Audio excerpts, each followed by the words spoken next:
ត្រឹមពេល4ថ្ងៃបង្ក្រាបបាននាំមកបង្ហាញមុខក្រុមក្មេងទំនើបបង្កហិង្សាកាប់ប្លន់ចំនួន20នាក់រួមនឹងវត្ថុតាំងជាច្រើន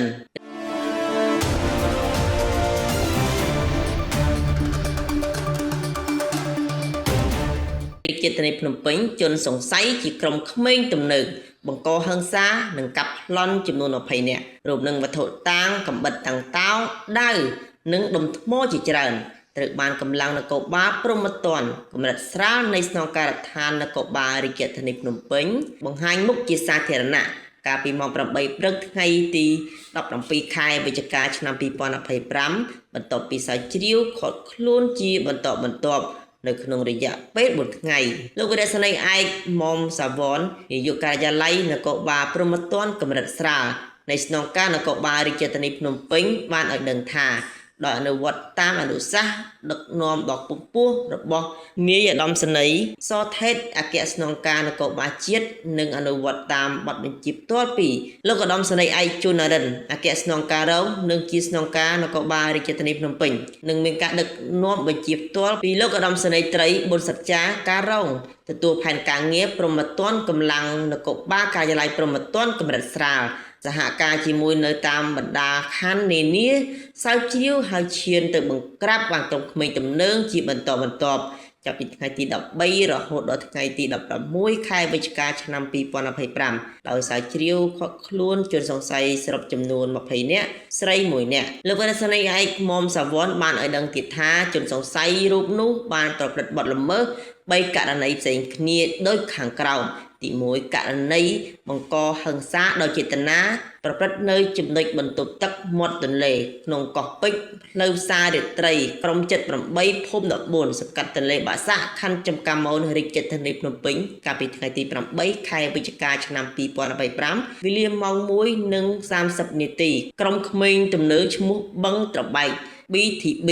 ករណីទី2ហិង្សាដោយចេតនាមានស្ថានទម្ងន់ទោសនិងកាន់កាប់ឬដឹកជញ្ជូនអាវុធដោយគ្មានការអនុញ្ញាតនិងប្រើដុំថ្មកំបិតកង្តោព្រួតវាយគ្នាដេញកាប់និងកាប់លើជនរងគ្រោះប្រព្រឹត្តនៅចំណុចមុខសាខេមលមហាវិថីចំចៅវែងស្រេងភូមិត្រពាំងថ្លឹង1សង្កាត់ចំចៅ1ខណ្ឌពោធិ៍សែនជ័យរាជធានីភ្នំពេញកាលពីថ្ងៃទី13ខែវិច្ឆិកាឆ្នាំ2025វេលាម៉ោង1:30នាទីក្រុមក្មេងទំនើងដែលប្រព្រឹត្តបទល្មើសពីករណីខាងលើនេះត្រូវបានសមត្ថកិច្ចស្រាវជ្រាវបង្ក្រាបបានចំនួន16នាក់ទី1ឈ្មោះ GO ភេទប្រុសអាយុ21ឆ្នាំទី2ឈ្មោះអឹមច័ន្ទវិបុលភេទប្រុសអាយុ19ឆ្នាំទី3ឈ្មោះហតសូរ៉ាភេទប្រុសអាយុ18ឆ្នាំទី4ឈ្មោះខេងសុផាសភេទប្រុសអាយុ19ឆ្នាំទី5ឈ្មោះផលសំណិតភេទប្រុសអាយុ18ឆ្នាំទី6ឈ្មោះលក្ខស៊ីមីភេទប្រុសកើតឆ្នាំ2007ទី7ឈ្មោះយ៉នសុជាភេទប្រុសអាយុ19ឆ្នាំទី8ឈ្មោះយេបរ៉ូសាណូភេទប្រុសអាយុ18ឆ្នាំទី9ឈ្មោះប្រាក់មនីពេជ្រភេទស្រីកើតឆ្នាំ2007ទី10ឈ្មោះកនមេតាភេទប្រុសកើតនៅឆ្នាំ2007ទី11ឈ្មោះហងរតនៈភេទប្រុសអាយុ18ឆ្នាំទី12ឈ្មោះអរស្មី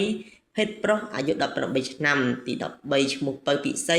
ភេទប្រុសអាយុ18ឆ្នាំទី14ឈ្មោះយុទ្ធវិជ្ជការភេទប្រុសអាយុ18ឆ្នាំ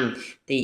15ឈ្មោះលីកំលេងភេទប្រុសអាយុ18ឆ្នាំទី16ឈ្មោះអ៊ីកុំភត្រាភេទប្រុសកើតឆ្នាំ2006ព្រមទាំងដកហូតវត្ថុតាំងរួមមានកំបិតតាំងតោចំនួន1ដើមដុំថ្មចំនួន3ដុំដោយឡែកករណីទី3អំពើលួចមានស្ថានទម្ងន់ទោសដោយប្រព្រឹត្តអំពើហិង្សាកាប់ប្លន់នៅចំណុចបេតុងសង្កាត់បឹងទំពុនទី1ខណ្ឌមានជ័យរាជធានីភ្នំពេញវេលាម៉ោងប្រហែល3:40នាទីភ្លឺនៅថ្ងៃទី15ខែវិច្ឆិកាឆ្នាំ2025ហើយត្រូវបានសមត្ថកិច្ចស្រាវជ្រាវឃាត់ខ្លួនជនសង្ស័យចំនួន4នាក់ក្នុងនោះអ្នកទទួលផលចោរកម្មចំនួន2នាក់ជនសង្ស័យទី1ឈ្មោះនួនធានភេទប្រុសអាយុ27ឆ្នាំទី2ឈ្មោះវិនច័ន្ទខាភេទប្រុសអាយុ26ឆ្នាំទី3ឈ្មោះវិនច័ន្ទធីភេទប្រុសអាយុ39ឆ្នាំទី4ឈ្មោះម៉ៃថារុនភេទប្រុសអាយុ34ឆ្នាំជនសង្ស័យទាំង20នាក់ត្រូវបានកម្លាំងនគរបាលព្រហ្មទណ្ឌកម្រិតស្រាល នៃស្នងការនគរបាលរាជធានីភ្នំពេញក៏សាងសំណុំរឿងបញ្ជូនទៅកាន់សាលាដំបងរាជធានីភ្នំពេញដើម្បីចាត់ការតាមនីតិវិធី